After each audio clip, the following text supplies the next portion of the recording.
I've always been the type of person who can't stand staying stagnant. My mind is constantly racing with new ideas, new businesses to start, new challenges to overcome.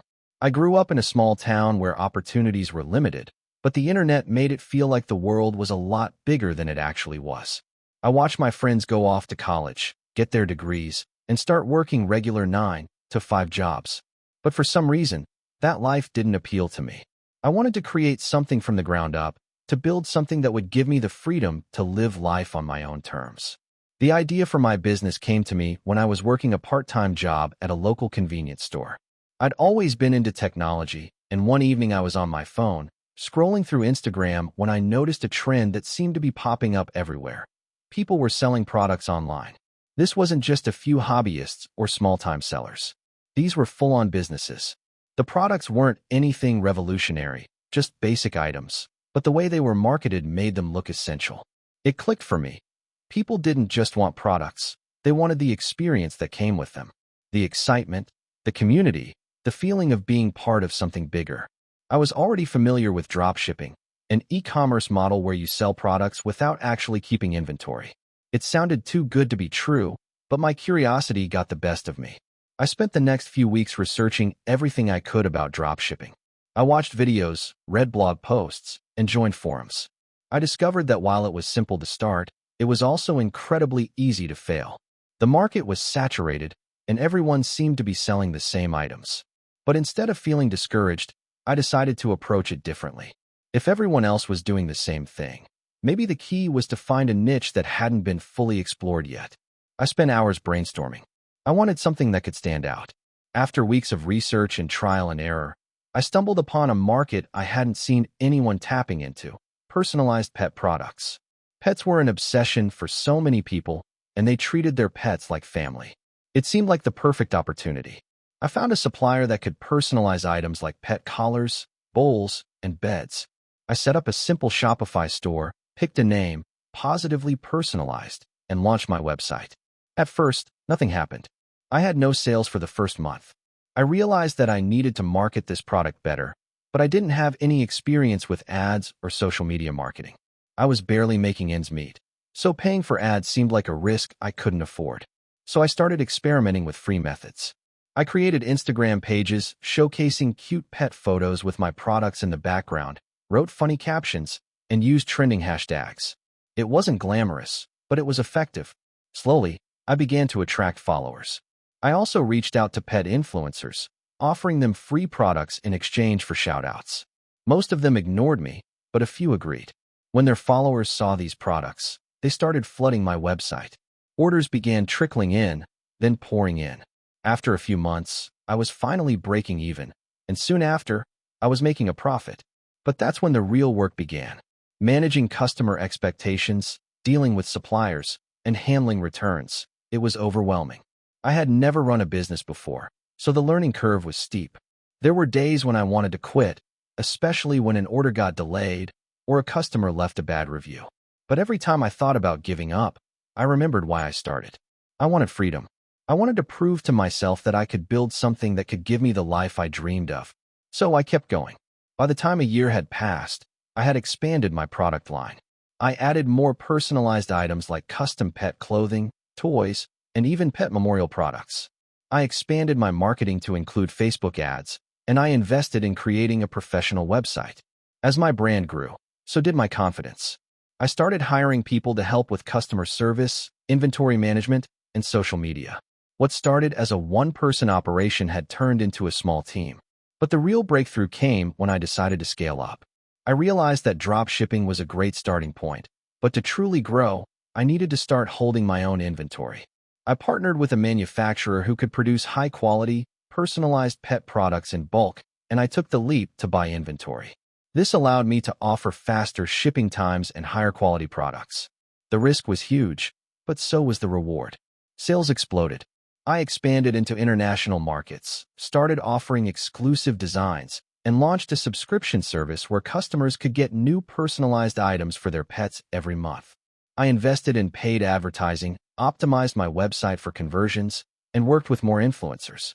Eventually, Positively Personalized became a recognizable brand in the pet community. I was able to quit my part-time job and focus on my business full-time. However, it wasn't smooth sailing all the way. There were always new challenges. My supplier had some delays one month, and customers weren't happy. I had to refund a lot of orders, which hurt my profits. During the holiday season, demand spiked, and my website crashed. I had to quickly find a solution and implement a stronger server. I also had to deal with competitors who copied my designs and tried to undercut my prices.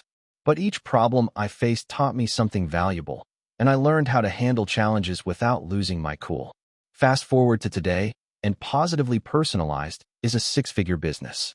I've been able to hire more people, outsource tasks, and even explore new business ventures. I've learned so much about marketing, e-commerce, and entrepreneurship. Most importantly, I've learned that the key to success isn't about being perfect or getting everything right from the start. It's about persistence, learning from mistakes, and always pushing forward. If I had given up when things got tough, I wouldn't be where I am today. Now, I'm working on expanding into brick-and-mortar retail, and I've started a podcast where I share my journey with other entrepreneurs. My life is far from perfect, and there are still days when I doubt myself, but I'm doing what I love, and I've built something that's bigger than just a business. It's a community of people who care about their pets, and I'm proud to be a part of that. Looking back, I can't help but feel incredibly lucky. I didn't have a fancy education, a wealthy background, or any special connections. But I had determination, the will to learn, and a drive to succeed. If you're thinking about starting your own business, my advice is simple. Don't wait for the perfect moment. Start small, learn from your mistakes, and keep going. You never know where it could take you. If you enjoyed the video, don't forget to leave a like and subscribe to the channel. It helps the content grow and motivates me to create even more great videos. Turn on notifications so you don't miss any new uploads. By the way, I'm curious, when do you usually watch my videos? While working, studying, or just relaxing at home? Let me know in the comments. I'd love to hear from you. Thank you for your support. I still remember the day it all clicked. I had been struggling for years, working countless dead-end jobs, trying to make ends meet, and dreaming about a business I could call my own. It wasn't until I had hit rock bottom, living paycheck to paycheck, drowning in debt, that I finally realized what it meant to truly take a risk. It was a risk that paid off in a way I could have never imagined. For context, I grew up in a small town. My parents were hardworking, but they never really had the financial freedom to teach me about entrepreneurship or investing. We lived in a modest house, and our vacations were rare. My idea of wealth was simple: owning a home, paying off bills, and maybe having some savings for a rainy day. The concept of becoming rich through business seemed like something reserved for people in big cities, people who had connections, and certainly not for someone like me. For most of my life, I followed the traditional path. I went to college, got a degree, and entered the workforce. But after years of working in corporate America, I felt miserable. I was always chasing promotions, trying to climb the ladder, but each rung felt farther away than the last. At 27, I found myself stuck in an office job that barely paid enough to cover my rent, with no real prospects for growth. I wanted something more, but I didn't know where to start. One day, a colleague of mine, let's call him Jake, mentioned that he had started a side business flipping furniture. He had found a few good deals on Craigslist, fixed up some old pieces, and then resold them at a profit. He seemed to be doing really well, and when he told me how much he was making, I felt a twinge of envy. Jake wasn't a business guru, and neither was I. We were just regular people trying to make a living, but somehow he had managed to break out of the daily grind and was making money doing something he loved. Jake's success got me thinking, if he could flip furniture, why couldn't I? But I had no experience with furniture, no tools, and not even a clear idea of where to start. The first problem was money. I was living paycheck to paycheck, and there was no way I could afford to spend hundreds of dollars on inventory. So I started small. I went to local thrift stores and garage sales, buying old furniture for next to nothing. I'd bring it home, sand it down, and give it a fresh coat of paint. Sometimes, I would reupholster it if the fabric was worn out. I posted the pictures on Facebook Marketplace, not really expecting anything to sell. But then, one piece sold. Then another. And another. It wasn't much, just small profits, but it felt like a win. At first, I treated it as a hobby, something to keep my mind occupied outside of work. However, with each sale, my confidence grew. I realized that I had tapped into something that was sustainable if I kept working at it. The next challenge was scaling. I knew I couldn't keep flipping one piece of furniture at a time. I needed to start sourcing better materials and working more efficiently. I saved up enough money from my small profits and bought a few higher quality pieces of furniture. I also invested in some basic tools, a power sander, a few brushes, and a staple gun. These investments were small, but they made a huge difference in the quality of my work. By this point, I had a steady flow of sales coming in. I started reinvesting all the profits into the business, and before I knew it, I was spending more time on my side hustle than my actual job. It was exhilarating, but it was also scary. The idea of walking away from the stability of a full-time job was terrifying.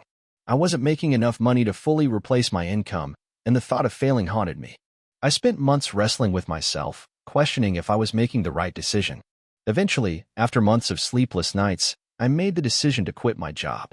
It wasn't easy. I didn't have the luxury of a huge savings cushion, and I wasn't sure if my side hustle would be able to sustain me long term. But at the same time, I knew I couldn't keep putting my dreams on hold. I had to try. So, I took the plunge. The first few months were rough. There were days when I barely made any sales, and I couldn't help but question whether I had made a huge mistake. But I kept going. I learned more about marketing, how to build an online presence, and how to sell more effectively. Slowly but surely, my business began to grow. It wasn't fast, but it was steady. I started getting more clients who were willing to pay a premium for high-quality, custom pieces. Word of mouth started to spread, and soon I was getting referrals. A few years into running my business full-time, I found myself in a much different place than I had been when I started.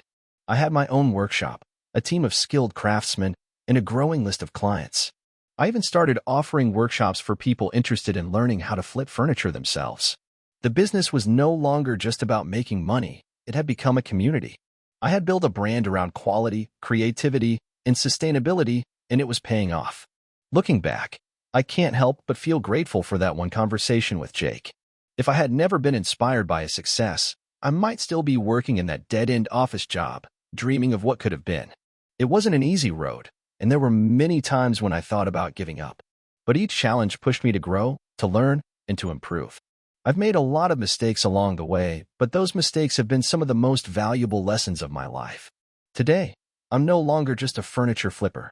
I own a full-fledged business, and I'm proud of what I've built. It didn't happen overnight, but it happened because I took that first step, and I refused to quit. The key to entrepreneurship isn't about avoiding failure. It's about pushing through the tough times, learning from them, and using those lessons to fuel your success. I guess my advice to anyone thinking about starting a business is simple. Start. Don't wait for the perfect moment or for everything to be in place. Take that first step, even if it feels scary. Believe in yourself, work hard, and embrace the inevitable setbacks. If you're passionate about something, put in the effort, and eventually it will pay off. And most importantly, trust the process. It's never going to be easy, but if you keep going, you'll get there. And when you do, you'll look back and realize it was all worth it. It was a cold winter morning when I decided to take the leap. The clock showed 6:45 a.m. as I grabbed my coffee, sitting at my desk in a small apartment I could barely afford. My phone buzzed with another notification from a business idea I had been following for months, and I couldn't help but wonder if it was finally time to stop hesitating. I had a steady 9-to-5 job in marketing that paid the bills, but it was never enough to silence the voice in my head that whispered, "There's something more out there for you." I was a 28-year-old marketing executive with no real idea of how to start a business, let alone make it successful. But like many entrepreneurs, I had that nagging feeling that I was meant to do something more. After hours of research on side hustles, business plans, and successful startups, I found something that caught my eye: e-commerce. Specifically, dropshipping. It was an attractive concept: no inventory, minimal startup cost, and the ability to run a business from anywhere. I watched countless YouTube videos and read articles about how ordinary people were making six figures with just an internet connection. It sounded too good to be true, but I had nothing to lose. That morning, I made the decision. I wasn't going to just think about it anymore. I would take action. I spent the next few days researching products, suppliers, and how to set up a website. It was overwhelming at first. I was learning everything from scratch. There were moments of doubt, endless hours of staring at a blank screen, trying to figure out how to make my first sale. But what kept me going was my frustration with my current job. Every day I sat at my desk, feeling like my potential was being wasted. I knew that if I didn't take a chance now, I might never have the courage to do it again. By the end of the week, I had launched my first online store. It was far from perfect, but it was live. The first few days were nerve-wracking. I spent hours tweaking the site, adjusting product descriptions, and refining the ad copy. I was a perfectionist, but I quickly realized that in business, perfection is a myth. You learn by doing, and I wasn't going to get anywhere if I didn't start. I needed to embrace failure and keep moving forward. After a few weeks of promoting my store on social media and through paid ads, something incredible happened. I got my first sale. I can still remember the moment I saw that notification pop up on my phone. I was sitting in my apartment, staring at the screen, trying to process what had just happened. A complete stranger had bought something from my store. It was the most exhilarating feeling I'd ever had. My heart raced as I realized that this wasn't just some pipe dream, it was real. I celebrated that first sale by treating myself to a nice dinner. But the next day, I got back to work. I realized that the first sale didn't mean success, it was just a step in the right direction. From that point on, I knew I had to scale things up. I went all in. I reinvested every dollar I made into ads and improving my website.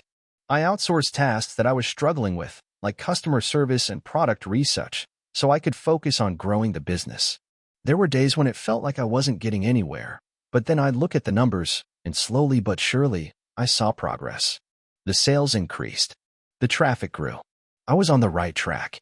However, no entrepreneurial journey is without its challenges. One day, I received an email from one of my suppliers informing me that the product I had been selling for weeks was out of stock indefinitely. Panic set in. I immediately checked my website to see how many orders I had waiting. It was a big chunk of my revenue for the month, and if I couldn't fulfill those orders, it would be disastrous. I scrambled to find a new supplier, but none of them could ship in time to fulfill the existing orders. I felt like I had hit a brick wall. I was so close, yet everything could come crashing down in an instant. But instead of panicking, I took a deep breath.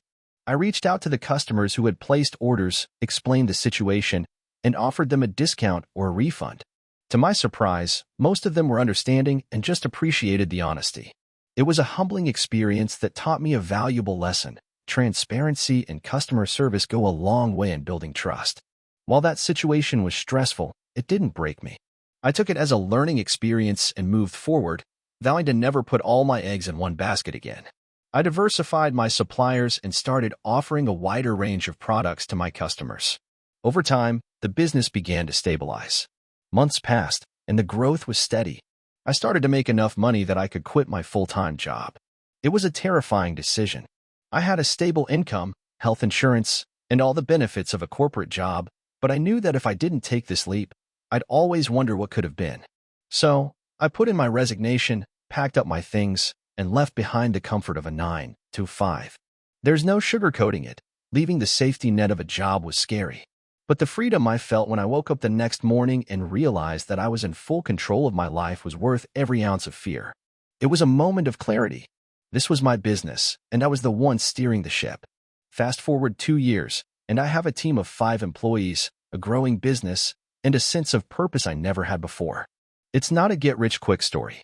It took countless late nights, hundreds of mistakes, and moments when I felt like giving up. But every setback was a lesson, and every challenge made me stronger. I'm not saying that starting a business is for everyone. It requires a certain kind of mindset and resilience. But if you have a dream, and you're willing to put in the work, it's possible to turn it into reality. There will be ups and downs, and it won't always go as planned. But every day that I wake up and work on my business, I know that I'm doing exactly what I was meant to do. There's no greater feeling than the freedom that comes with building something from the ground up. I wouldn't trade it for anything. I never planned on becoming an entrepreneur. In fact, I never really thought much about business at all. I was just a kid who loved video games, movies, and occasionally hanging out with friends at the local diner. I didn't come from a family of business people, either. My parents worked hard, but they were regular folks with regular jobs. The idea of making a fortune or starting a company seemed as distant to me as winning the lottery. But life, as it turns out, has a funny way of forcing you into situations you never expected. It all started when I was 22, just out of college. I had a decent degree in communications, but no clear career path. I spent a few months looking for jobs, sending out resumes, and hearing nothing back. I ended up working at a local coffee shop just to pay the bills while I figured it out. At first, I didn't mind. The hours were flexible, and the staff was friendly, but it wasn't exactly what I wanted to be doing with my life. Every day, I saw my friends on social media posting about their real jobs, working in offices, at marketing agencies, or doing freelance work, and I couldn't shake the feeling that I was falling behind. One day, while I was working the counter, an older gentleman walked in. He was in his late 60s, wore a suit that probably cost more than my entire wardrobe, and carried himself with the kind of confidence that only comes from having seen a lot of life. He ordered a coffee and sat down at the corner booth, pulling out a laptop. I didn't think much of it at first, but something about his presence caught my attention. I hadn't seen many people like him in my small town. Over the next few weeks, he came in regularly. We started chatting every now and then, mostly about the weather and the news, but one day he asked me a question that would change everything. What do you want to do with your life? It was a simple question, but it stopped me dead in my tracks. I had no idea how to answer. I guess I'm still figuring that out, I said awkwardly. He nodded thoughtfully, then smiled. You know, he said, sometimes the best way to figure out what you want is to start by just doing something. Anything. Business isn't about having the perfect plan. It's about learning as you go. We talked a little more, and he gave me a few books to read. One of them was The Lean Startup by Eric Ries. It was the first time I had ever really thought about the idea of starting a business from scratch. I had always assumed that you needed a ton of money, a fancy office, and a whole team to make anything happen. But the book made me realize that you didn't need all that. You could start small, experiment, and grow over time. Inspired by our conversation, I decided to try something crazy. I would start a business. But I didn't have a grand idea in mind. I wasn't passionate about a specific product or service. I just knew I wanted to get out of the rut I was in. So, I started with something simple, a side hustle. I noticed that a lot of people in my area struggled to find decent, affordable, and reliable cleaning services. There were a few companies around, but they were either too expensive or unreliable. I figured I could offer something better. I didn't have much money, so I started by offering basic cleaning services for homes and small offices. I created a website, made a few flyers, and put up a post on social media. For the first few months, things were slow. I barely made enough to cover my gas and supplies, but I kept at it. I was learning the ropes of business, slowly but surely. I had no real experience, but I was starting to get the hang of things. I started getting a few repeat customers, and eventually, word of mouth began to spread. I made sure to go above and beyond, always showing up on time, doing a thorough job, and asking for feedback. Then, something unexpected happened. I started getting calls from larger businesses, offices, and small storefronts that needed cleaning services. At first, I was hesitant. I didn't have a staff, and I didn't know how to handle bigger clients. But the demand was too great to ignore, so I decided to take the leap. I started hiring a small team of cleaners, each one trained by me to maintain the same standards of quality and professionalism I had set for myself. As the business grew, I reinvested every penny I made into expanding the company, getting better equipment, improving the website, and paying for marketing to bring in more clients. It wasn't easy. There were plenty of sleepless nights, and I made more than a few mistakes along the way. There were times when I thought about giving up, but I kept going. The money wasn't great at first, but the satisfaction of building something from scratch kept me going. The turning point came when I got a contract with a local hotel chain. It was a huge break. The contract was worth more than I had made in the previous year combined. Suddenly, I had the resources to expand even further, and that's when things really took off. I hired more staff, upgraded our equipment, and started offering additional services like carpet cleaning and window washing. 5 years later, I now own a cleaning company with multiple employees and a solid base of long-term clients. I've learned more than I could have ever imagined about running a business, from managing cash flow to negotiating contracts. I still work hard, probably harder than I ever have in my life. But now, when I wake up knowing that I'm building something real, something I own. I can't imagine doing anything else. Looking back, I realized that it wasn't some grand vision or a huge leap of faith that made the difference. It was simply taking that first step. I could have kept waiting for the perfect time or the perfect idea, but that would have kept me stuck. Instead, I started with what I had and built from there. I guess the moral of the story is simple. If you're stuck, don't wait for everything to fall into place. Start small, take risks, and learn as you go. Business isn't about having a perfect plan. It's about adapting to the challenges and making the most of every opportunity that comes your way. If I can do it, anyone can.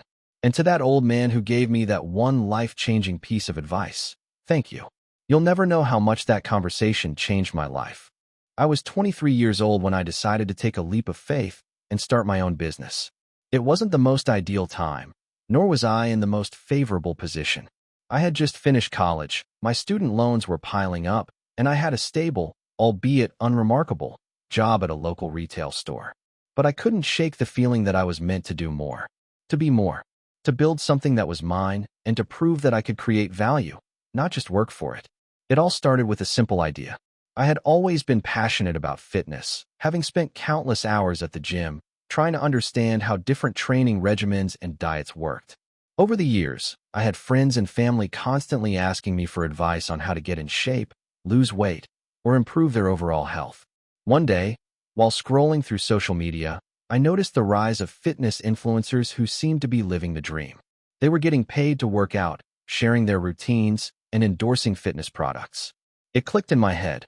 Why not combine my love for fitness with my desire to build something? I could offer personalized fitness coaching and training programs that were designed specifically for busy people who struggled to find time for a gym. With no formal background in business and only a few $100 saved up from my job, I didn't know where to start. I had zero experience in entrepreneurship, but I was hungry. I began by researching everything I could about online coaching and personal training. I read books, took online courses, and watched countless hours of YouTube tutorials. What I lacked in experience, I made up for in determination. My first challenge was branding. I had to create a name, logo, and website, all while managing my full-time job. After brainstorming for days, I decided on the name Fit Pro Academy.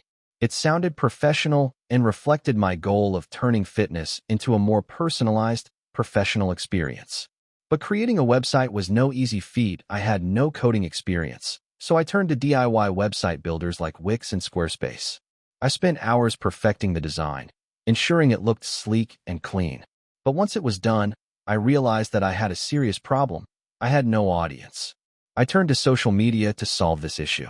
I started posting fitness tips, workout routines, and motivational content on Instagram, Facebook, and YouTube.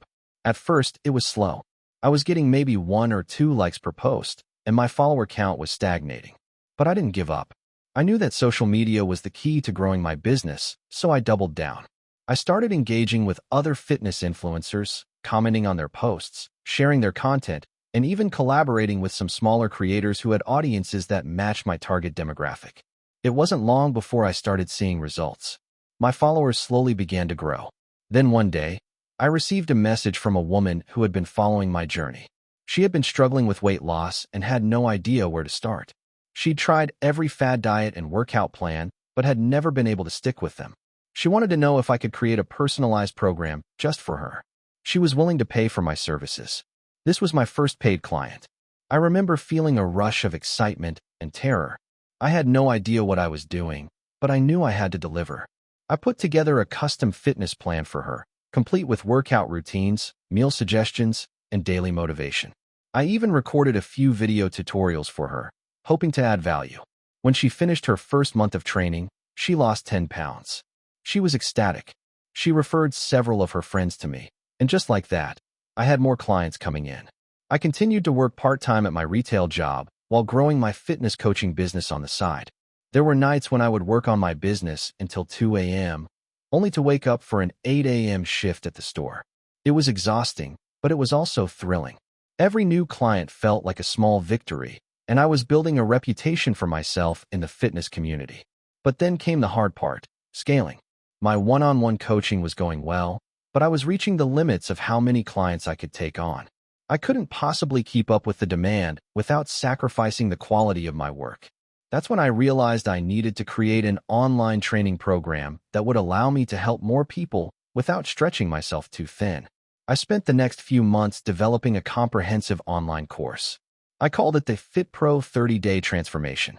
It was an all-in-one program that included workout plans, meal tracking, and access to a private Facebook group where I could answer questions and provide support. The idea was to offer a one-size-fits-all solution that people could access at any time. Creating the course was no small feat. I had to learn how to film and edit videos, create high-quality PDFs, and design a seamless user experience. The process was long and often frustrating, but when I finally launched the course, I was overwhelmed by the response. People from all over the world signed up, and I suddenly had a stream of passive income coming in while I slept. But even as my business was growing, I was still working part-time at the retail store. The tipping point came when I had a conversation with my boss. He asked me why I was always so tired and why I never seemed to have time for anything anymore. I told him I was working on my business and that one day, I hoped to be able to leave my job. He smiled and said, "If you're ever serious about this, you have to make the leap. You can't have one foot in and one foot out. It's either all in or it's nothing." That conversation stayed with me for days. Eventually, I made the decision. I quit my retail job. Leaving my steady paycheck behind was terrifying. But in hindsight, it was one of the best decisions I've ever made. Within 6 months, my business had reached a level where I could afford to hire a team to help with content creation, marketing, and customer service. My business continued to grow, and soon, I was able to expand into new markets, offering personalized coaching, group training, and even corporate wellness programs. Fast forward to today, and my business is doing well beyond what I could have imagined. We've helped thousands of people transform their lives, and I've built a small but dedicated team. I'm not a millionaire, but I'm financially independent and doing something I love every single day. It wasn't an easy road, and there were many sleepless nights, but it's been worth every single moment. Looking back, I can see that the key to my success was the willingness to fail. I failed countless times, but each failure taught me something new. If you're out there and you're thinking about starting your own business, my advice is simple. Start. You don't have to have it all figured out. You'll learn as you go, but you have to take the leap because no one is going to do it for you. So here's my takeaway. Start small, stay persistent, and keep learning. Don't let fear hold you back. You never know where that first step will take you. Let me take you back to when I was just a regular guy with a dream, living in a small apartment, scraping by from one paycheck to the next. This story begins in 2014, a year that changed everything for me. I wasn't born into money, and I certainly wasn't the smartest guy in the room, but I had one thing that kept me going, a relentless drive to prove that I could build something for myself, no matter how impossible it seemed.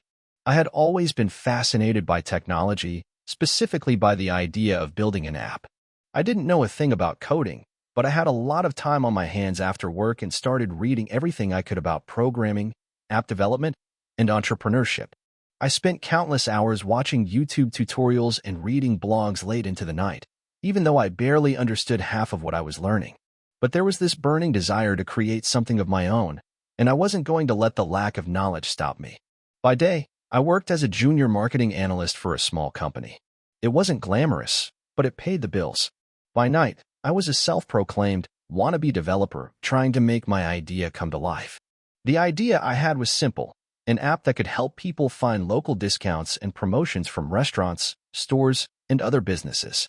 Something like a digital coupon book, but smarter. At the time, I had no idea what it would take to bring an app to life or even how to find the right team to help me. But I figured if I could just make something that worked, I could figure the rest out along the way. After several months of research and learning, I decided to start building the app. I had no budget for a professional developer, so I turned to freelance websites like Upwork and Fiverr, hoping to find someone who could help me bring my vision to life. I found a developer from Eastern Europe who seemed to know his stuff, and after a few emails back and forth, we agreed on a project scope and budget. I was both nervous and excited as I sent over my initial payment, but I kept telling myself, this is it. This is the moment where everything could change. For the next few months, I spent every waking hour working with the developer, constantly learning about the process of app development, design, and user experience. It was challenging. There were plenty of roadblocks along the way. The first version of the app was a complete disaster. It was buggy, slow, and confusing to use. But I wasn't about to give up. I put my marketing skills to work and started promoting the app on social media, hoping to generate some buzz and feedback. To my surprise, people started downloading it, leaving comments, and giving me suggestions for improvement. Even though the app wasn't perfect, there was something about it that resonated with people. They liked the idea of finding local deals and discounts with ease. The user base started to grow, albeit slowly. But for the first time, I felt like I was on the right path. I knew I had to keep pushing. So I spent the next year refining the app, fixing bugs, and adding new features based on user feedback. It wasn't glamorous work, and there were plenty of times when I wanted to throw in the towel. But something kept me going. By the summer of 2015, the app had gained enough traction that I decided to launch a small marketing campaign to drive more downloads. I had saved up a little money from my day job, so I put it all into targeted Facebook ads. This was my first real taste of how powerful digital marketing could be. The downloads started pouring in, and for the first time, I began seeing some real momentum. The user base was growing, and people were starting to talk about the app. I even got a few emails from local businesses who wanted to partner with me. But there was still a huge problem. The app was far from perfect. It was buggy, the design was basic, and I had no idea how to scale it properly. I had no technical background, and it felt like I was in over my head. That's when I made a decision that changed everything. I hired a full-time developer and brought him onto the team. This was a huge step. I had no idea if I could afford it, but I figured it was a risk I had to take. Having someone who truly understood the technical side of things allowed me to focus on growing the business and working on the marketing strategy. We worked tirelessly to fix bugs, improve the user interface, and add new features. The app began to look and feel like something real, something that could compete in the market. As we entered 2016, the app had gone through several iterations, and we had a solid team in place. But we still hadn't cracked the code on how to make the app truly profitable.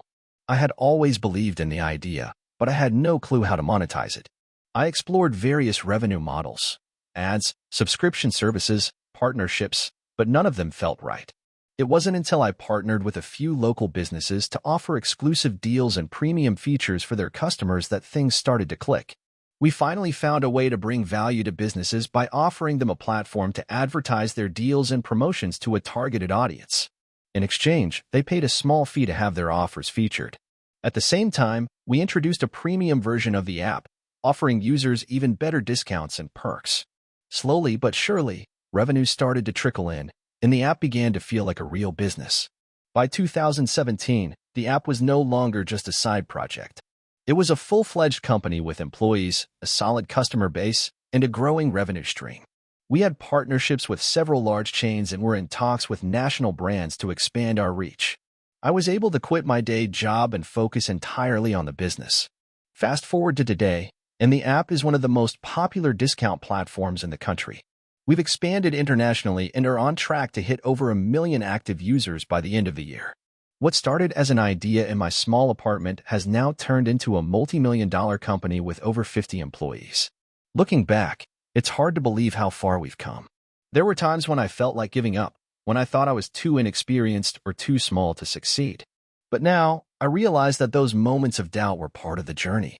The key to success wasn't about having all the answers from the start. It was about being persistent, learning from failure, and surrounding myself with the right people. I had no idea what I was doing when I first started, but I was determined to figure it out. And that determination, more than anything else, is what got me here. I've learned that entrepreneurship is a roller coaster. There are highs and lows, moments of triumph and moments of despair.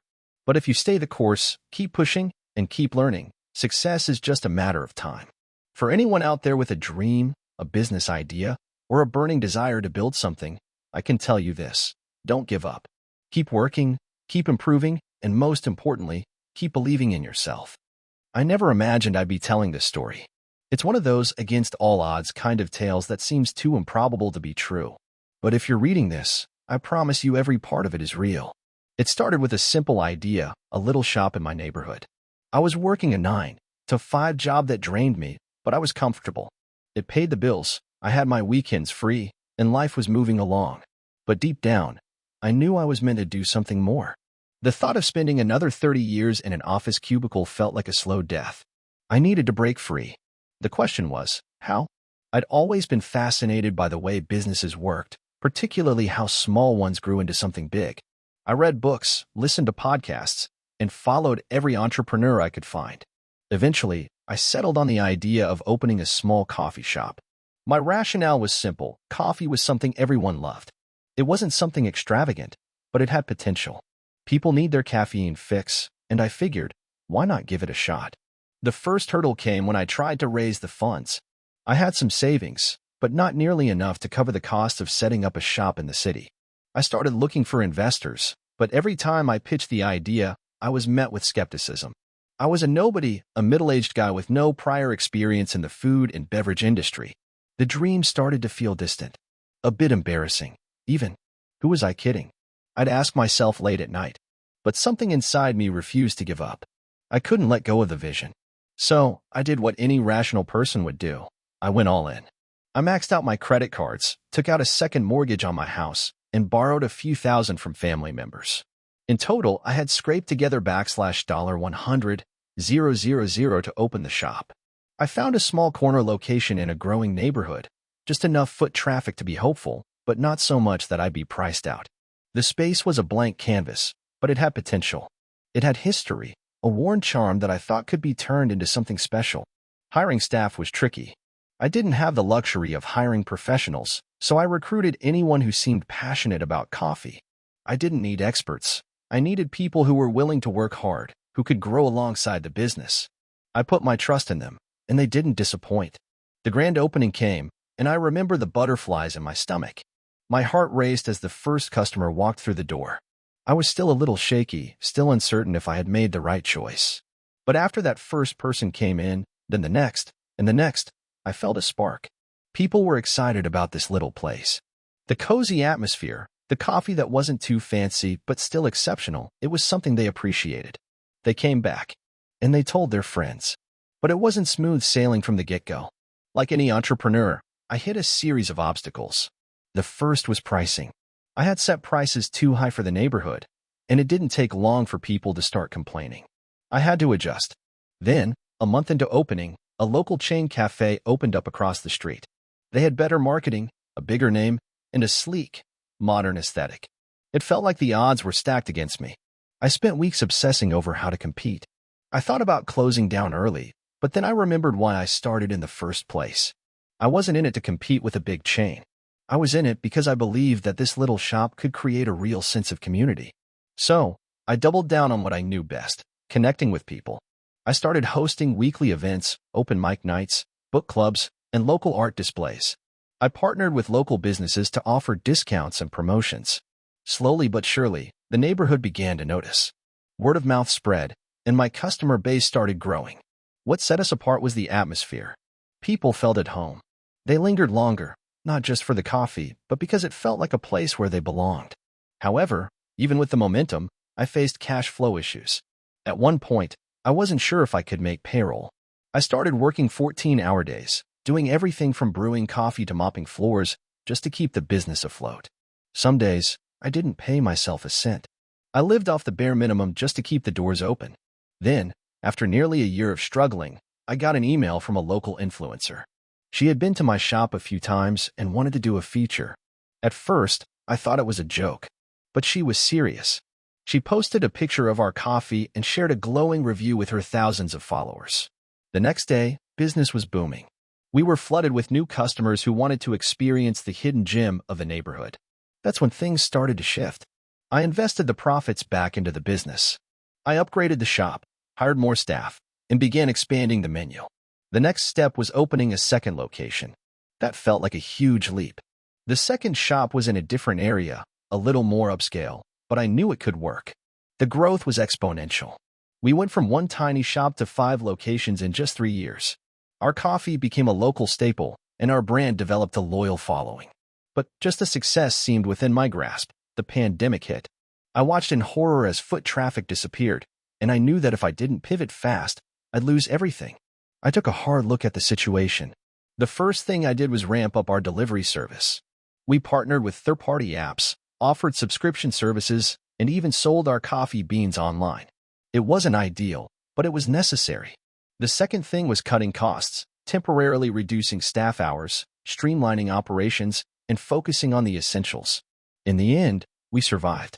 It wasn't easy, and it took time, but we made it through. And when things began to open up again, our loyal customers returned. The pandemic, while devastating, taught me valuable lessons about resilience and adaptability. Today, my business is thriving. It's no longer just a coffee shop. We've expanded into a full-scale cafe and bakery with a robust online store that ships nationwide. What started as a small dream has turned into a multi-million-dollar company. I'm still in disbelief sometimes. I wake up every morning grateful, amazed by how far we've come. Looking back, I realized that success didn't come from having the best coffee or the most perfect business plan. It came from perseverance, adaptability, and a belief in the community. The road was tough, and it's still not always easy, but I wouldn't trade it for anything. If there's one thing I've learned, it's that if you're passionate and willing to put in the work, the rest will follow. So, if you're out there, struggling, feeling like you're not good enough, or wondering if it's worth it, just know, it absolutely is. Don't give up on your dreams. You can make it happen. I never thought I'd end up where I am today. The journey from a broke college dropout to owning a thriving tech company is one I'll never forget.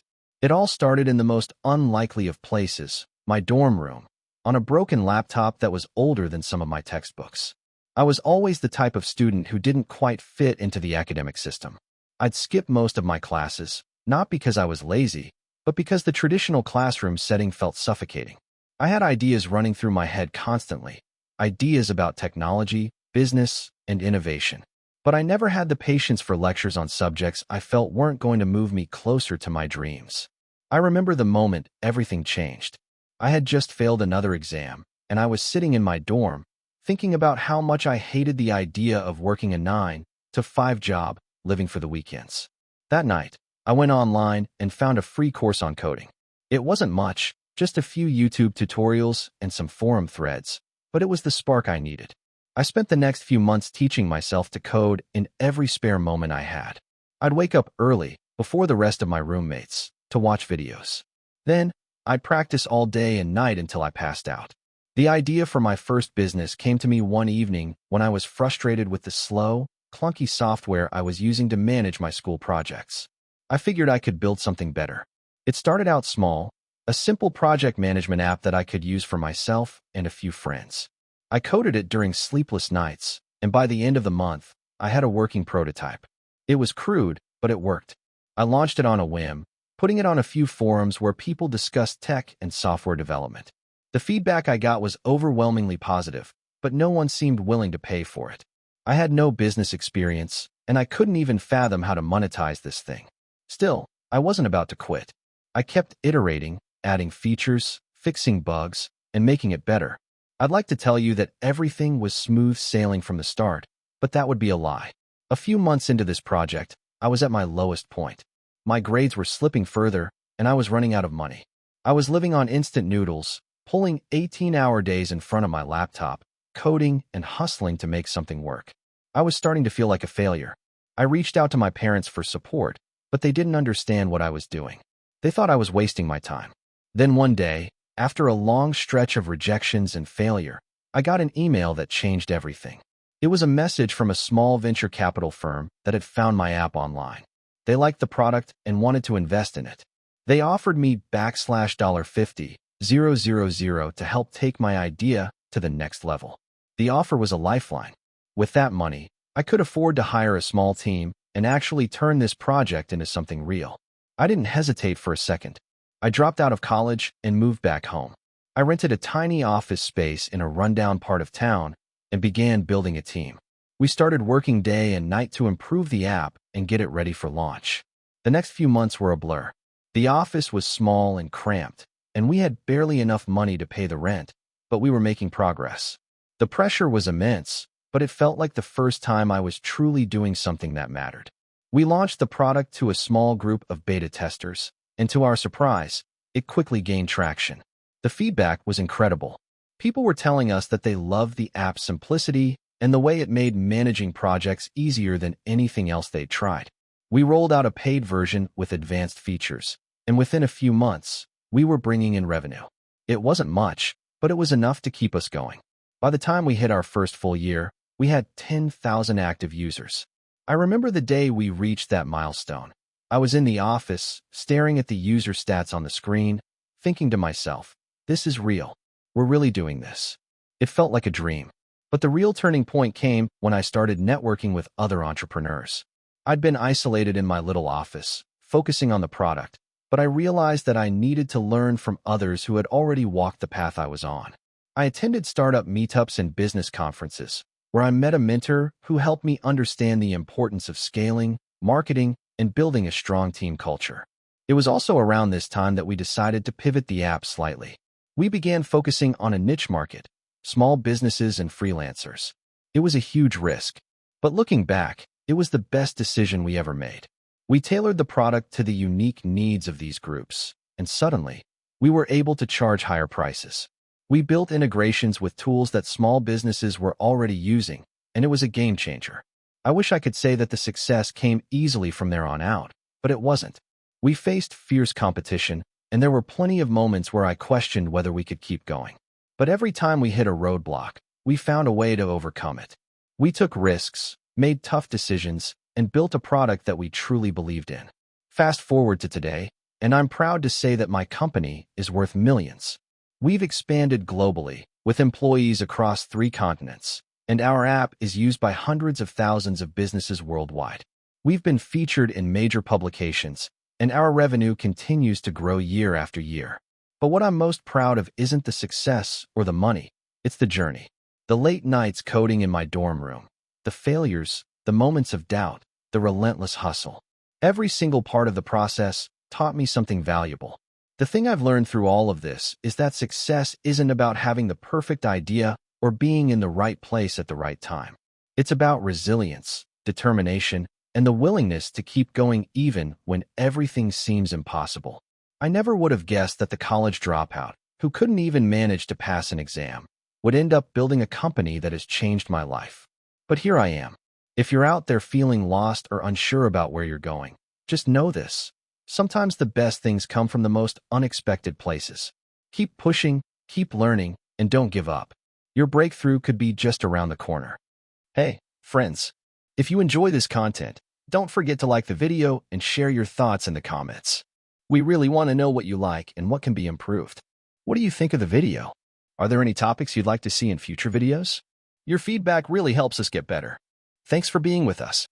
I started my entrepreneurial journey in the most unexpected way. It was 2016, and I was fresh out of college, armed with nothing more than a degree in marketing and an overwhelming sense of confusion about what I actually wanted to do with my life. Like many others at that age, I had no idea what the right path was, so I decided to try a little bit of everything. I landed a job at a small advertising agency. It wasn't glamorous, but it was a paycheck, and that was enough at the time. I worked hard, learned the ropes, and got a decent grasp of how businesses were marketing their products. But after a year or so, I realized something important. I didn't want to help other people sell things. I wanted to sell my own things. In 2017, I took a leap of faith and quit my job to start a small e-commerce store. At first, it was nothing more than a side hustle. I sold niche products that I thought were interesting, things like quirky mugs, vintage t-shirts, and handcrafted candles. I figured I'd start small and see where it went. My initial investment was small, maybe around $2,000, and I knew I had to keep my overhead low. But as the months went on, I began to realize how hard it was to stand out in the e-commerce world. There were hundreds of thousands of online stores competing for the same audience, and no matter how much time I spent tweaking my website and advertising, I wasn't seeing the kind of success I had imagined. By the end of 2017, I was burned out, exhausted, and out of ideas. But instead of quitting, I decided to pivot. I took a step back and started looking for trends in the market. What was happening in 2018 that could give me an edge? What were people excited about that hadn't yet exploded? That's when I stumbled upon the world of eco-friendly products. I had always been passionate about sustainability, but it wasn't until then that I realized how much demand there was for environmentally friendly alternatives to everyday products. People were willing to pay a premium for things like reusable shopping bags, biodegradable phone cases, and sustainable beauty products. It clicked. I decided to rebrand my entire business.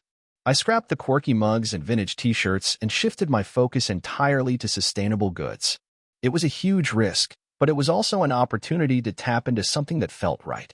I worked tirelessly to find suppliers who could provide high-quality, eco-friendly products, and I revamped my website to reflect my new focus.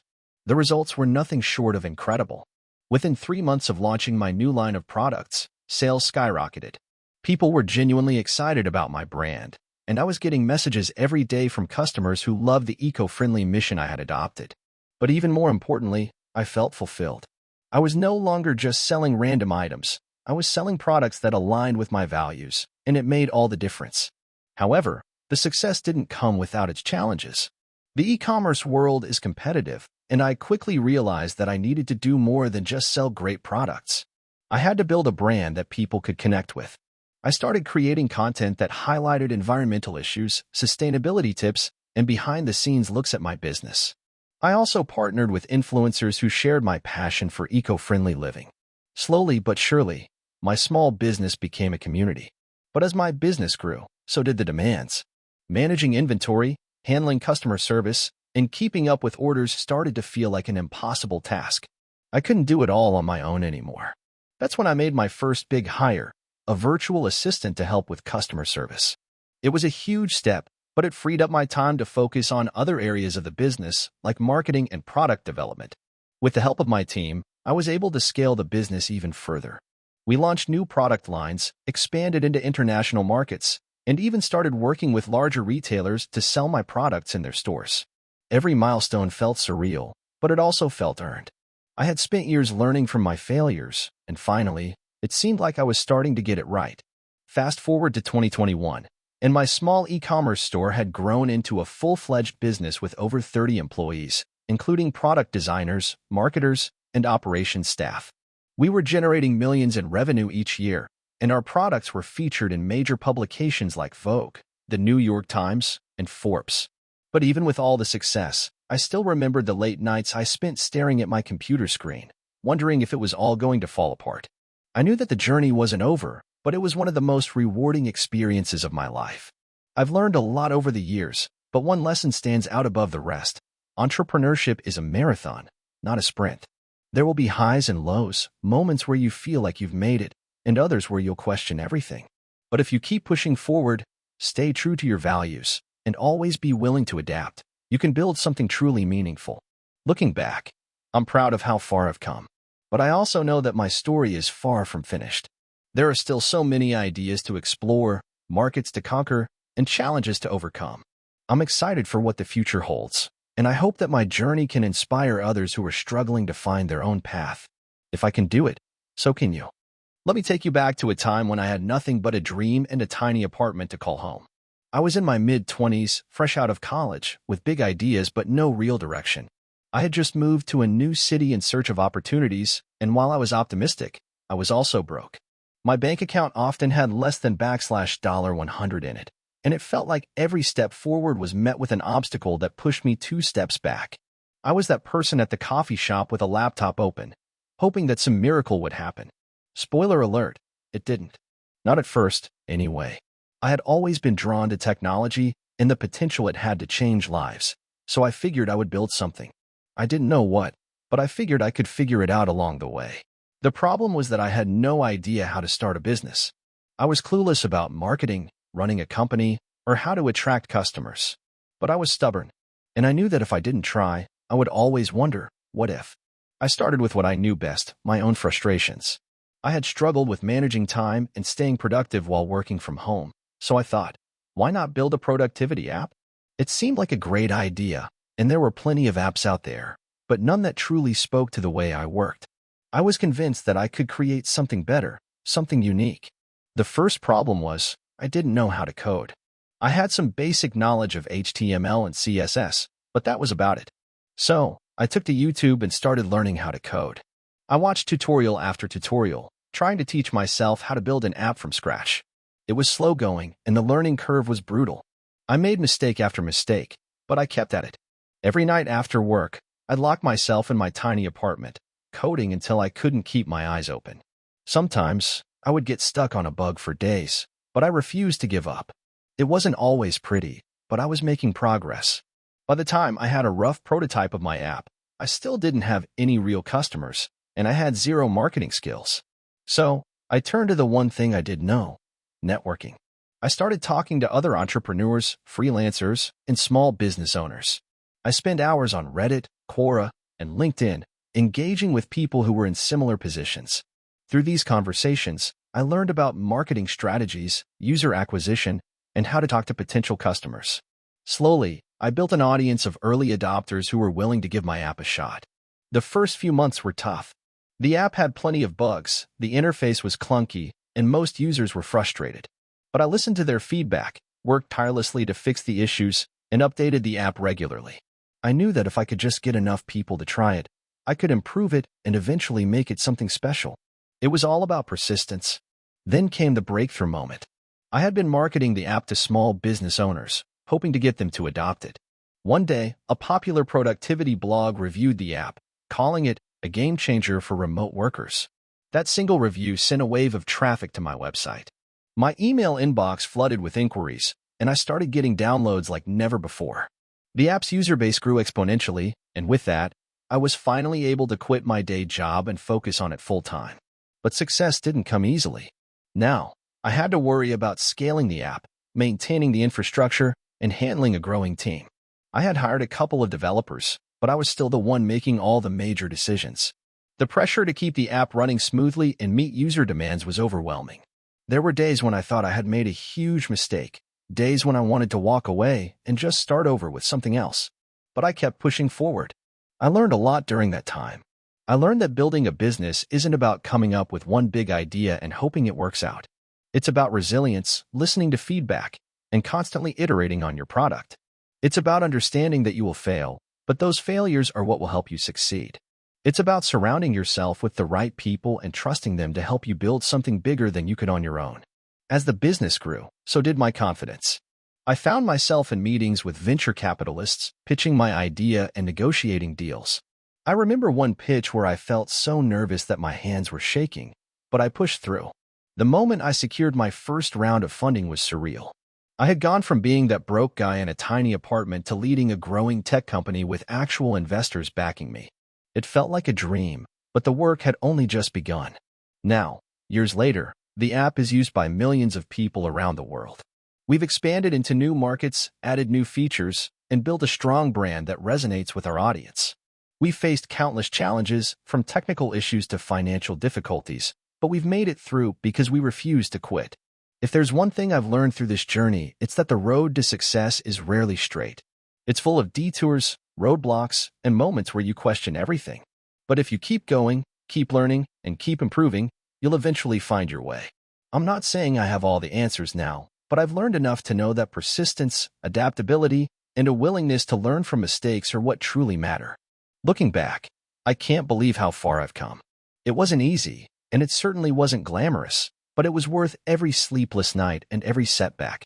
The hardest part of being an entrepreneur isn't the work, it's the mindset. It's believing in yourself when nobody else does, and pushing through when it feels like everything is falling apart. So, to anyone out there who feels like they're too far behind or too inexperienced to make it, let me tell you, it's possible. Start where you are, with what you have, and don't stop. If you believe in what you're doing and keep putting in the work, the results will follow. It's not an easy journey, but it's one that's worth taking. I never planned on becoming an entrepreneur. In fact, I had always been the type of person who played it safe, always took the secure job, stuck to a routine, and never strayed from the path others expected me to follow. But life has a funny way of pushing you into places you didn't expect to go. Sometimes, it takes one moment, one decision, or one random event to change everything.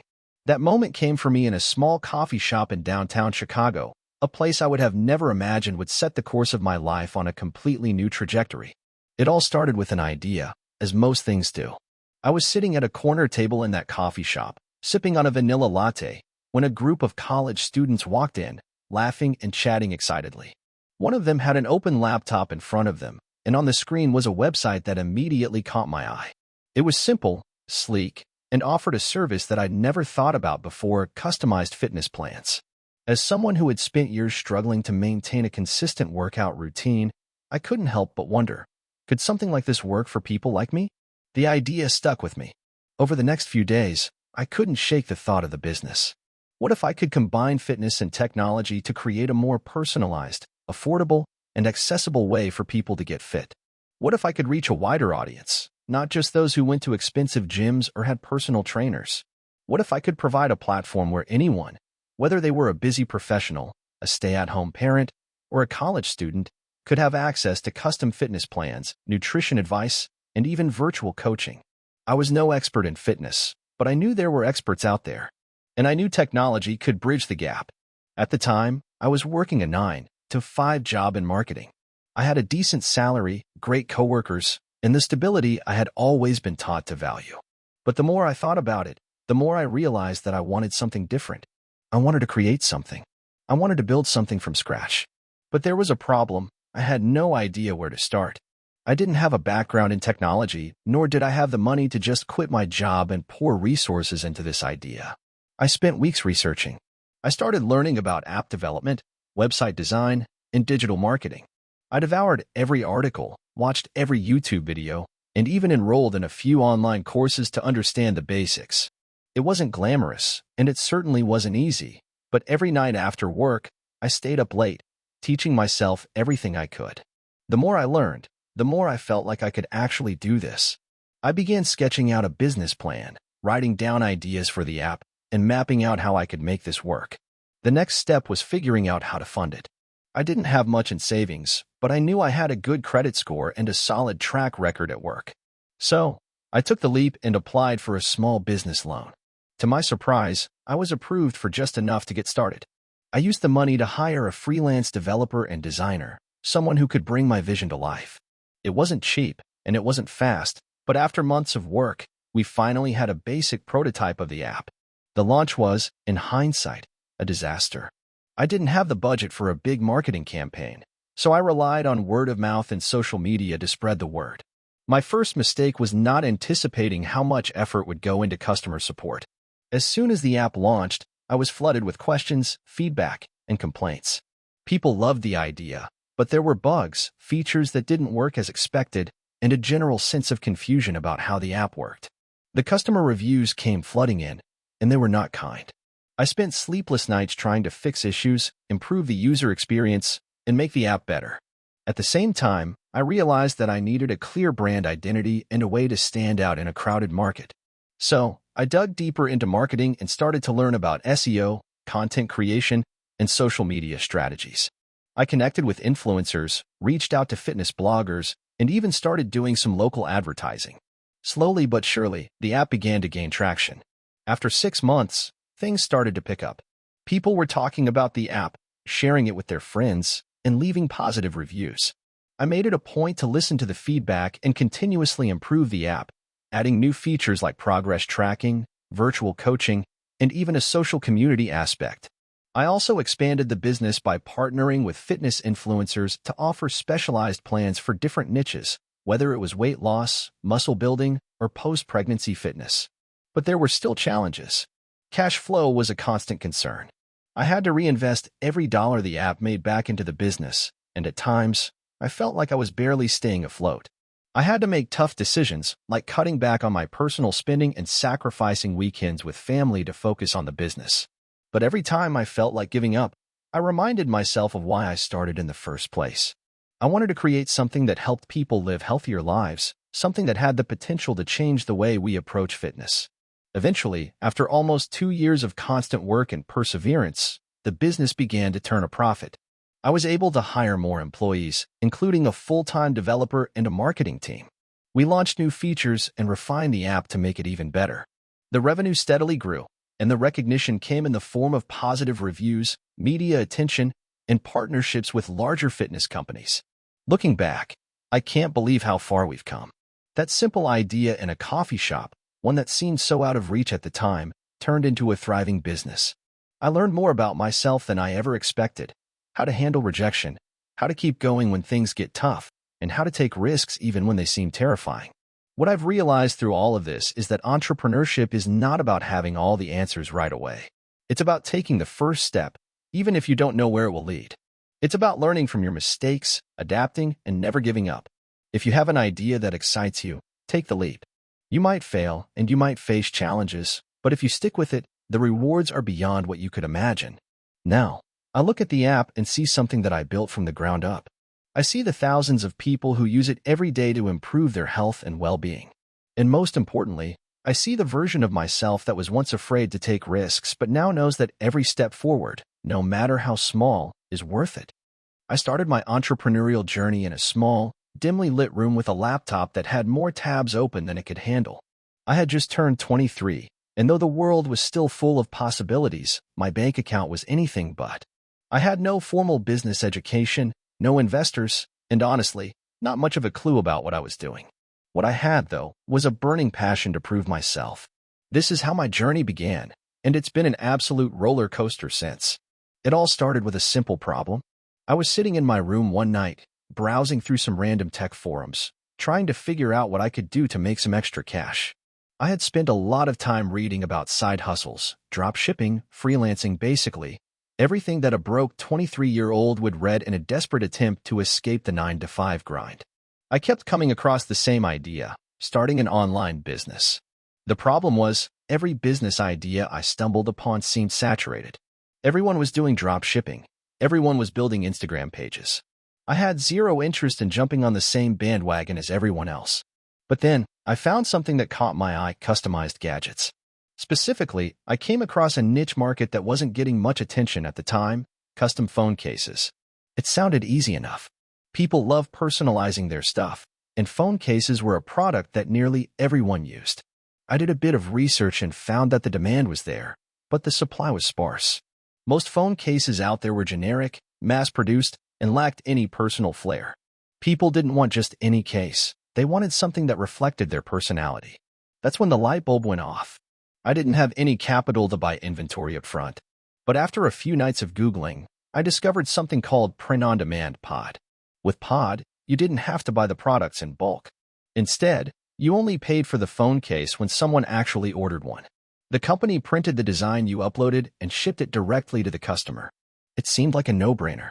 The next few weeks were filled with excitement and frustration in equal parts. I created a website, built a basic e-commerce store, and started designing a few simple, catchy phone case ideas. I remember sitting up late, designing the first batch of phone cases. They were nothing spectacular, just a few cool designs that I thought people might like. I was learning as I went, Googling everything I didn't understand and trying to piece it all together. Then, I made the first big mistake. I didn't focus enough on marketing. I launched the site and expected the orders to come pouring in. They didn't. A few people looked at my site, maybe clicked around, but there was no real traction. I didn't have any audience. I hadn't built a community. I didn't have anything that set me apart from the hundreds of other people doing exactly what I was doing. It took me a while to realize this, but I learned the hard way that having a great product wasn't enough. Marketing was everything. So, I went back to the drawing board. I started with social media. I knew that Instagram was huge, especially for things like phone cases, where visuals mattered. But I didn't have a large following, so I had to be creative. I reached out to influencers, people with smaller but engaged audiences. I offered them a free case in exchange for a shout-out. It didn't cost me anything, and slowly but surely, I started getting a few more orders. But that wasn't enough. To really stand out, I needed to get my product in front of the right people. That's when I decided to take a risk and start running paid ads. I had saved a little bit of money from doing odd freelance jobs, so I invested the bulk of it into Facebook and Instagram ads. The first couple of campaigns were a disaster. I didn't know how to target the right audience, so I ended up spending money on ads that didn't convert into sales. I wasn't about to give up. I went back to my ad campaigns, tinkered with the targeting, and refined my approach. I started focusing on specific interests like fashion, art, and music, which seemed to align with the kind of people who would care about personalized phone cases. Slowly but surely, my ads started converting.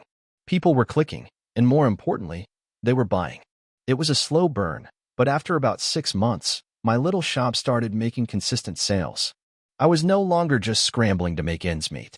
I had enough revenue to reinvest into the business, improve my designs, and scale my marketing.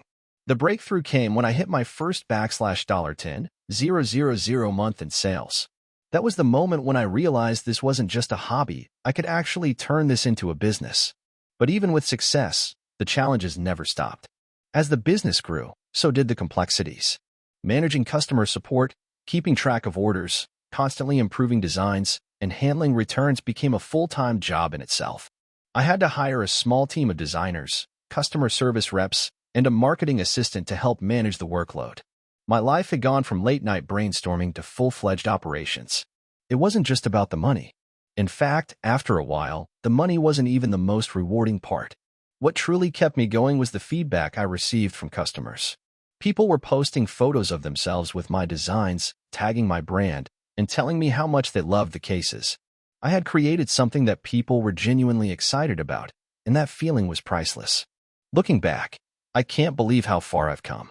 It took years of trial and error, countless sleepless nights, and way too many failed experiments to get to this point. But if I had given up after the first few setbacks, I wouldn't be here today. If there's one thing I've learned throughout this journey, it's that success is not a straight line.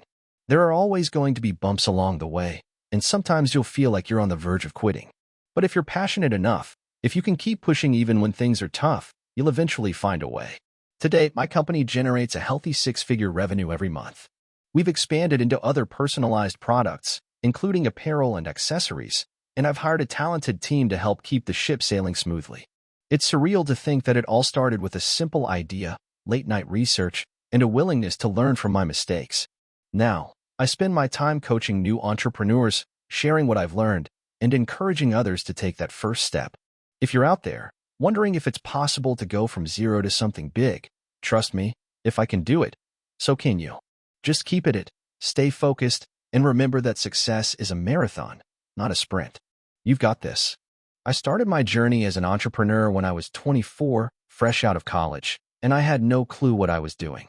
All I knew was that I hated working for someone else, and I craved the freedom to build something that was mine. I wasn't born into wealth, and my family didn't have the network to give me a leg up in business, so I had to figure things out on my own. Looking back, there's a lot I wish I had known, but at the time, I was just willing to try anything. My first business was a small marketing agency. I'd been studying business and marketing in college, and I thought it would be the perfect starting point. I'd helped a few small businesses with social media campaigns during school, and some of them were happy with the results. I figured, hey, I can do this for a living. I had no real clients yet, but I was convinced I could make it work. I spent the next few months doing everything myself. I built a website, created a brand logo, which looked terrible, and started reaching out to local businesses, offering my services for free in exchange for testimonials. Honestly, it was embarrassing. I had no idea how to price my services, and I kept undercharging because I was afraid of scaring people away. But it was a start. At the time, my personal finances were a mess. I was living in a tiny apartment with a few friends just trying to make ends meet. I didn't even have a car, so I was walking everywhere. I remember the first time I made a sale. It was a local bakery, and I convinced the owner to hire me to run her social media. She agreed, and I did everything I could to make sure the campaign was a success. I remember spending days tweaking posts, engaging with her followers, and getting the word out on Facebook. At first, it didn't seem like anything was happening. I wasn't getting any new customers for her, and I started doubting myself. But then, one day, I got a call. It was the bakery owner, and she was thrilled. She'd seen a noticeable increase in foot traffic, and people were mentioning that they saw her bakery online. That call changed everything. It was the proof I needed to show myself that I could actually do this. From there, I started building a portfolio. I reached out to more businesses, some of them paying me and others offering free work in exchange for referrals. Slowly but surely, I began to understand the ins and outs of running a business. But, to be honest, it wasn't easy. There were so many nights when I thought about quitting. The stress of chasing down payments, managing clients, and trying to find new business was overwhelming. I remember being on the verge of giving up one night when I had a conversation with a mentor who told me, success doesn't happen overnight. It happens after years of pushing through when everyone else quits. That stuck with me. Things started picking up after about a year, but it wasn't because I suddenly had all the answers. It was because I had learned to hustle, and I learned to be persistent. I would stay up late learning new skills, taking online courses on SEO and paid ads, and constantly improving my craft. I didn't have the money to hire help, so I did everything myself. But as I got more clients, I began outsourcing the work I wasn't good at or didn't have time to do. That was when my business really started growing. I brought in a graphic designer, a copywriter, and a web developer, and together we made the agency more professional and efficient. At the same time, I started thinking about scaling. The goal was always to create a business that didn't rely on me being there all the time. I started setting systems in place, automating some of the marketing processes, and developing a better onboarding system for clients. The more I worked on building a brand and a reputation, the more referrals I received, and before I knew it, I had a team of 5 people working with me. We expanded to a bigger office, and I even hired a full-time salesperson to handle incoming leads. By the time I was 30, my agency was bringing in a healthy 6-figure income, and it felt like everything was falling into place. But then, in a blink, things took a turn. One of our larger clients, a major local chain, suddenly decided to cancel their contract. It was a devastating blow. Not only was that client responsible for a significant chunk of our revenue, but they also had a lot of influence in the local community. Losing them meant that we lost a lot of business opportunities as well. I was devastated, but I didn't have time to wallow. I had to pivot. I spent the next few months looking for new ways to diversify our offerings. We couldn't just rely on social media marketing anymore. That's when I started exploring SEO and paid advertising more seriously. I invested heavily in learning those areas, hired a couple of specialists, and expanded our services. It wasn't easy, but over time, we started to recover and eventually made more money than we had before. That experience taught me one of the hardest lessons in entrepreneurship. Never get too comfortable. The landscape is always changing, and if you're not adapting, you'll get left behind. I also realized that I needed to build a business that wasn't just dependent on clients. It needed to be a company with systems that worked on their own. I didn't want to be a one-man show anymore. Now, at 35, my agency is doing better than I ever imagined. I've sold it for a profit and now run a different business, an e-commerce brand that I built from scratch. The difference this time around? I've learned to be much more strategic. I know that nothing happens overnight, and that's okay. I've also learned that failure is just part of the process. If you keep going, no matter how hard it gets, you'll eventually get there. Looking back, it's hard to believe how far I've come. I remember those days of wondering if I could even make rent, and now I'm living a life I once thought was out of reach. But if there's one thing I can say to anyone starting out, it's this. If I can do it, you can too. The journey is long, it's hard, and there will be days when you want to quit. But if you're willing to put in the work, learn from your mistakes, and keep pushing forward, success will come. It's all about persistence. Now, I mentor young entrepreneurs and always tell them the same thing. There is no magic formula. Just keep learning, keep working, and keep moving forward. That's what got me here. And that's what will get you there too. I was 26 when I decided to quit my 9-to-5 job. I had been working in a corporate office for nearly 4 years, and while I had a comfortable salary and a steady routine, something about it never felt right. My work felt like I was stuck in a cycle. Wake up, go to work, come home, eat, sleep, repeat. Every day was the same, and the longer I stayed in that routine, the more I felt like I was suffocating. I was part of a team that had great benefits, but I always had this nagging feeling that there was more to life than this. It wasn't a snap decision. I'd been thinking about it for a while, but I had always been afraid of taking the leap. I wasn't one of those people who had an entrepreneurial background. I didn't have a rich uncle who could fund my business or a network full of influential people. I was just an average person with a dream, which made the fear of failure even stronger. But one day, after a particularly grueling week of working late into the night on a project that felt meaningless, I realized that I couldn't keep going like this. I had spent so much time on other people's goals, and I wasn't even sure if they were mine anymore. I wanted to do something for myself, something that would make me excited to wake up every morning. I had always been passionate about fitness, so I thought, why not start a fitness brand? I had no formal business training, no background in marketing, and no capital to speak of, but I had a vision. I wanted to build a fitness community that was accessible and inclusive, where people could not only get in shape but also find motivation and a sense of belonging. I had a rough idea of how I wanted to execute it, but it wasn't until I started researching that I realized how little I actually knew about running a business. At first, I started doing everything myself. I began with a simple website, not flashy, just a few pages where I could sell basic workout plans and fitness products. The first few months were tough. I had almost no traffic, and the sales were next to nothing. It felt like I was pouring my heart and soul into something that nobody was even looking at. I would spend hours reading blogs, watching YouTube tutorials, and listening to podcasts about building a business. The more I learned, the more I realized how much I didn't know. But I didn't give up. I took the little feedback I could gather from family and friends and used it to make improvements. I redesigned my website, learned how to use social media to build an audience, and started creating content that wasn't just about fitness, but also about mindset, motivation, and personal development. Slowly, I started gaining followers, and the sales began to pick up. However, things didn't truly take off until I partnered with a local gym to offer online fitness classes. It was the best decision I ever made. The gym had a loyal customer base, and by offering exclusive workout programs through my brand, I was able to tap into their audience. This partnership allowed me to expand my reach and build credibility, which was crucial when trying to gain trust in a competitive market. Despite the growing success, the business was still a roller coaster. There were times when I doubted myself, wondering if I'd made the right choice. There were months when the business barely broke even, and I wasn't sure how much longer I could keep pushing. The stress of managing everything on my own, from marketing to customer service, started taking a toll on me. I wasn't sleeping well, and I felt constantly overwhelmed. But I kept pushing through because I couldn't turn back now. I had committed to this path, and there was no way I was going to let fear or uncertainty stop me. By the time I hit my 30th birthday, my business had grown substantially.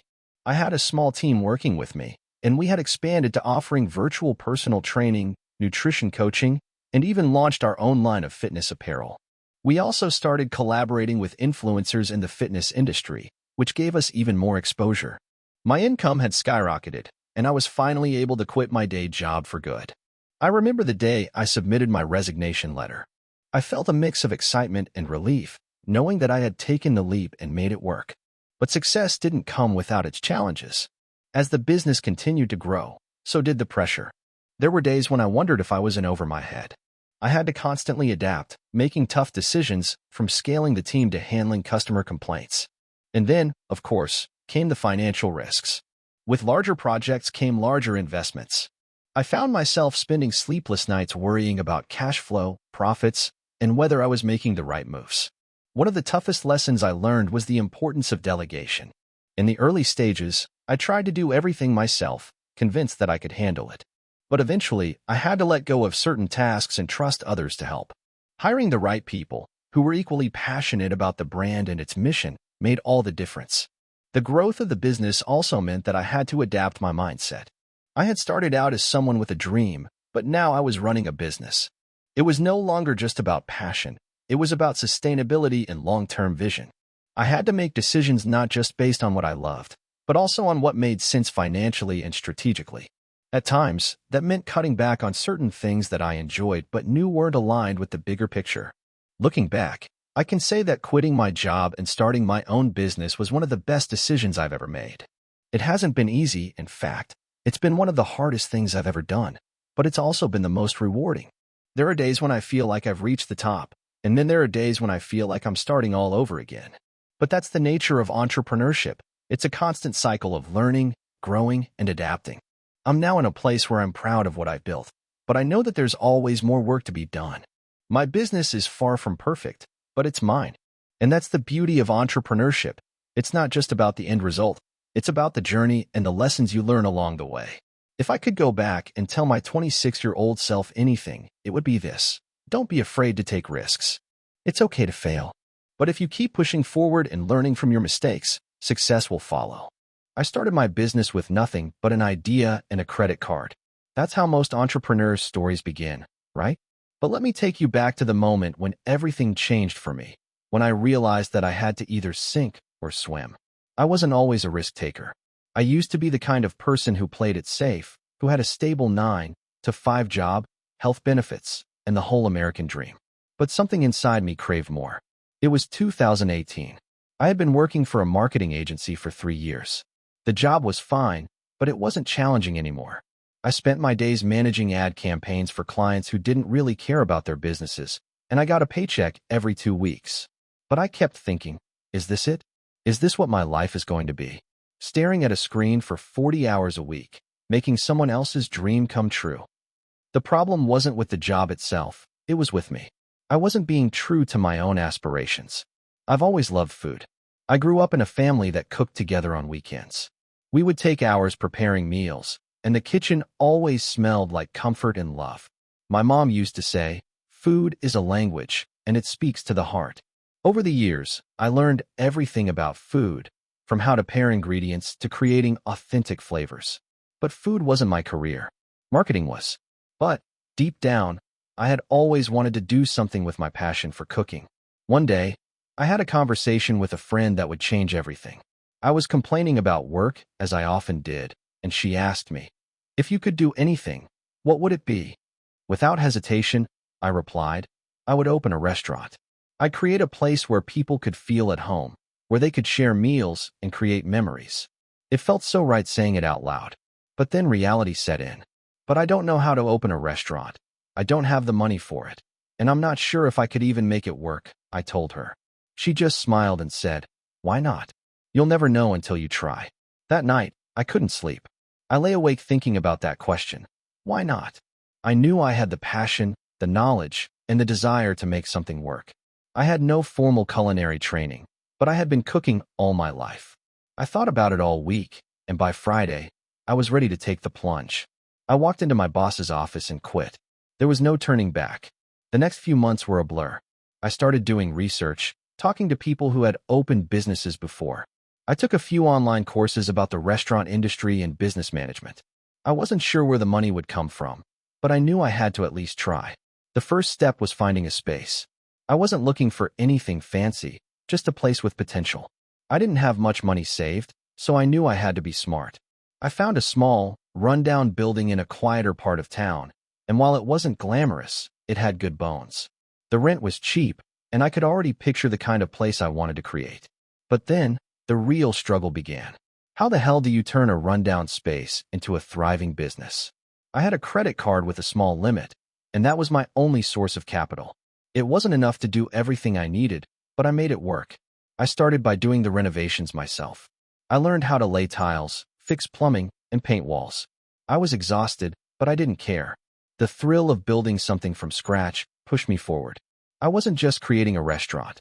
I was creating a dream. By the time the restaurant opened, I had invested almost everything I had into it. I didn't have much in the way of savings, and I had maxed out my credit card.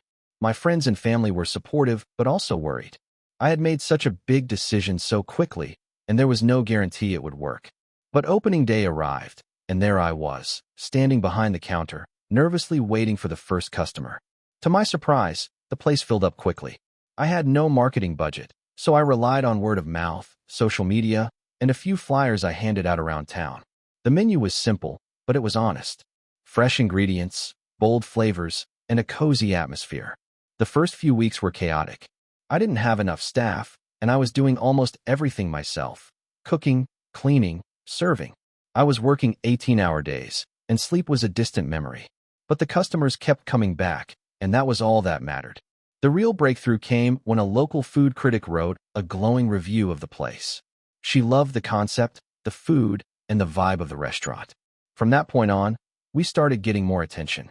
Reservations became harder to get, and we had a steady stream of customers. But it wasn't all smooth sailing. I had cash flow problems, and sometimes I had to choose between paying my rent or paying suppliers. There were moments when I thought I was going to lose everything. But somehow, I made it work. Slowly but surely, the restaurant grew. I hired a team of talented chefs and servers, and I started delegating more so I could focus on expanding. I opened a second location after 2 years. That location was a bigger challenge. The competition was tougher, and the expenses were higher. But the lessons I had learned in the first restaurant helped me navigate the challenges of opening a second one. Now, 5 years later, I have 3 locations, and the business is thriving. I still think back to the day I quit my job, to the uncertainty and fear I felt. But I also think about the hard work, the sleepless nights, and the sacrifices I made to get here. I'm not a millionaire, but I'm doing what I love every single day. I've learned that taking risks is part of the game, and you don't need to have all the answers to start. You just need to take that first step. If I could give one piece of advice to someone who's thinking about starting their own business, it would be this: don't wait for the perfect moment. There will never be a perfect time. There will always be obstacles, but the key is to keep going. When you're doing something you love, the hard work doesn't feel like work. If you have the passion, the drive, and the willingness to learn from your mistakes, you can make it. Believe in yourself and take that leap. It's not easy, and it's not always glamorous, but it's worth every ounce of effort. I'm living proof that sometimes the best thing you can do is follow your passion, take risks, and bet on yourself. I don't have all the answers, but I know one thing for sure. I would never trade this journey for anything. I'll never forget the day it all clicked. I was sitting in my tiny apartment, surrounded by half-eaten takeout boxes, a couple of empty coffee cups, and the sound of my laptop humming like it was trying to remind me of something.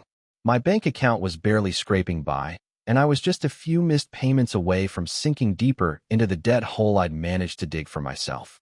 But there was something inside of me, a flicker, a stubborn will, that refused to give up. I had been running my own small business for a few years by then, a modest e-commerce venture that I'd built from scratch. It was far from successful, but I couldn't shake the feeling that it was my way out. I wasn't always an entrepreneur. In fact, I had never considered myself a business person.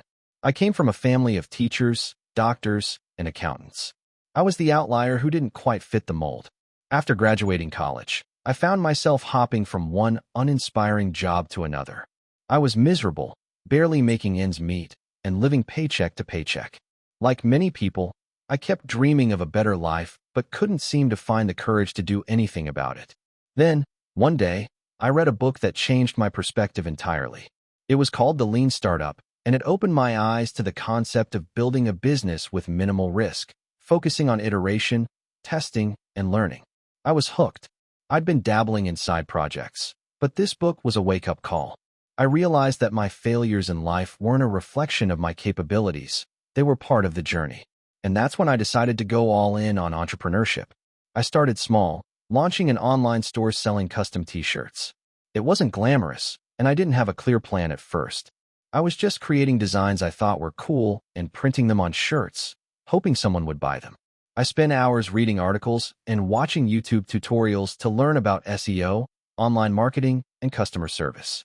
I didn't have much money to spend on ads or fancy tools, so I relied on organic traffic and word of mouth. It was slow, painfully slow, but every time I made a sale, I felt a rush of excitement like I had just achieved the impossible. Despite the small wins, I soon realized I wasn't getting anywhere fast. The store was barely making enough to cover the costs, let alone generate any real profit. That's when I hit a major roadblock. My day job wasn't sustainable either. I was working long hours just to pay rent, and every minute spent at the office felt like it was taking me further away from my goal. But then, something happened. I started to listen to my customers. They weren't just buying t-shirts, they were sharing their stories with me. They were telling me what designs they loved, what they wanted to see more of, and how the shirts made them feel. It was eye-opening. I realized I was missing the mark in a major way. I wasn't listening to the people who were keeping my business afloat. So, I made a radical decision. I'd stop pushing my own vision and instead focus on what the customers actually wanted. I pivoted. I began releasing more customized and niche designs based on feedback. I launched a line of t-shirts for specific communities, focusing on humor, inside jokes, and cultural references. The response was overwhelming. The sales grew exponentially. But even then, I wasn't out of the woods. I had to learn how to scale. I started outsourcing production to a fulfillment center to cut down on costs and free up my time. I worked around the clock to optimize my website, tweak the sales funnels, and streamline customer service. Slowly but surely, the revenue started to climb. But success never comes without its fair share of obstacles. About a year into the business, I faced a major issue with my suppliers. They were constantly running out of stock, and when they did deliver, the quality was inconsistent. I had to make the difficult decision to find new suppliers, which meant rebranding the entire store and redesigning my products from scratch. It was a risky move, and I wasn't sure I could afford the costs, but I knew it was the only way forward. That's when I made a crucial decision that would change everything. I invested in building my own brand. I realized that the key to long-term success wasn't just about selling t-shirts. It was about building a community around the brand. I started creating content, engaging with customers on social media, and telling the story behind the designs. Instead of just selling products, I was selling a lifestyle, a sense of belonging. I hired a small team to help with content creation, marketing, and customer support. We started creating viral campaigns and collaborating with influencers in niches I never would have considered before. We didn't just sell products, we created experiences. The more I embraced this mindset, the more my business grew. Within 2 years, my small online store became a thriving brand with a loyal customer base. I had quit my day job and was running the business full-time. My revenue tripled, then quadrupled. But the most rewarding part was seeing how my hard work had transformed not just my financial situation, but my life. I went from barely scraping by to having the freedom to work on my own terms, travel, and live a life that felt more aligned with my passions. There were still setbacks, of course. There were months when sales dropped unexpectedly, or when the algorithms on social media changed, and everything I had built felt like it was crumbling. But each time I faced a setback, I learned something new. I adapted, refined, and pushed forward. I learned to embrace the uncertainty because that was where growth happened. What's incredible is that I'm not done yet. Every day feels like a new challenge, but it's a challenge I've chosen. I'm still learning, still growing, still striving to build a business that stands the test of time. Looking back, I can hardly believe where I started. It wasn't easy, and there were moments when I wanted to quit, but I'm glad I didn't. I'm living proof that even when everything seems impossible, persistence and a willingness to listen and adapt can turn an idea into a successful business. To anyone out there feeling stuck or overwhelmed, I want to say this. It's okay to fail. It's okay to make mistakes. Just don't stop. Keep going, keep learning, and keep adapting. You never know when your breakthrough moment is just around the corner. I might not have the perfect formula for success, but I've learned one thing for sure. Entrepreneurship is a journey. And while the road is bumpy, the destination is worth every step. Thank you for watching until the end.